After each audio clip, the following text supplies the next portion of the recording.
रहा। माँ मेरी रक्षा करो। यह पाठ एक ऐसी घटना का वर्णन है जो बताता है कि संकट काल कभी बताकर नहीं आता। अपनी सुरक्षा से अधिक सुख दूसरों को सुरक्षा देने में मिलता है। संकट से घिरने पर फेलिसिटास भी औरों की तरह भयभीत हुई। पहले स्वयं को सुरक्षित किया, फिर औरों की खातिर स्वयं को खतरे में डाल दिया। अपनी सूझबूझ से कई लोगों को जीवन दान दिया।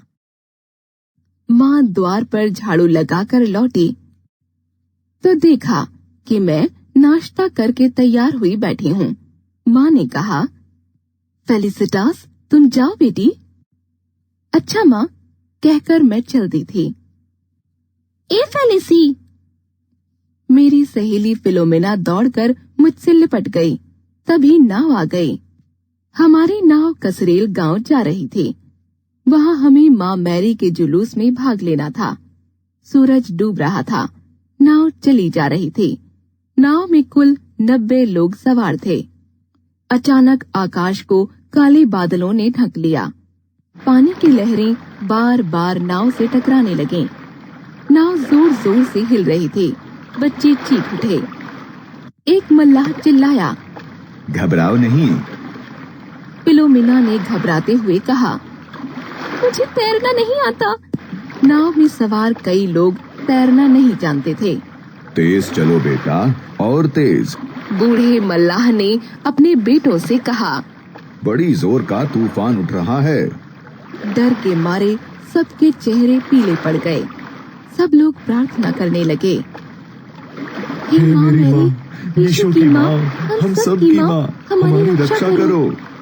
नदी में भयानक तूफान आ गया था। अचानक पानी की एक तेज लहर आई। मैं नदी में गिर पड़ी। तभी एक और ऊंची लहर उठी। इसके साथ ही नाव उलट गई। कुछ ही दूरी पर मुझे एक पेड़ का तना नजर आया। मैं तेजी से उधर बढ़ी। अगले ही क्षण मैं उस पर जा बैठी। पास से बहने वालों का हाथ पकड़ते, उन्हें ऊपर खींचते। मैं हाँफ रही थी। एक बार तो मैं गिरते गिरते बची। फिलो, का क्या हुआ? प्यारी फिलो। मेरी आंखों से आंसू बहने लगे। तभी कोई बोला, बचाओ, बचाओ। अरे, यह तो सैमुअल डुंगडुंग है। मैंने अपनी साड़ी को समेटकर उसे पेटीकोट में खोसा। नदी में कूदते हुए कहा, सैमुअल, मैं आ रही हूँ।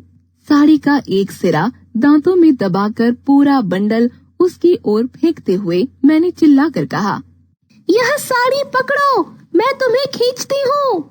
अचानक साड़ी जोर से खींचे। मैं समझ गई कि सैमुअल ने साड़ी पकड़ ली है।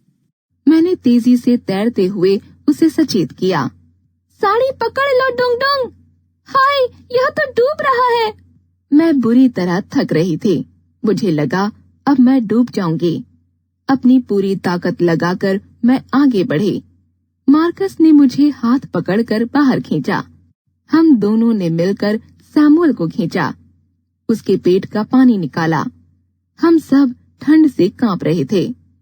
एक और आवाज आई, बचाओ, बचाओ। सैमुअल बोला, यह तो अपना किंडो है, वह डूब रहा है। मैं एक बार फिर नदी में कूद पड़ी। तूफान खत्म हुआ। हम लोग किनारे पर आए। वहाँ कुछ लोग बचकर पहुँच चुके थे। हमने कुछ देर बाकी लोगों का इंतजार किया। शायद कोई आ जाए, पर फिर कोई नहीं आया।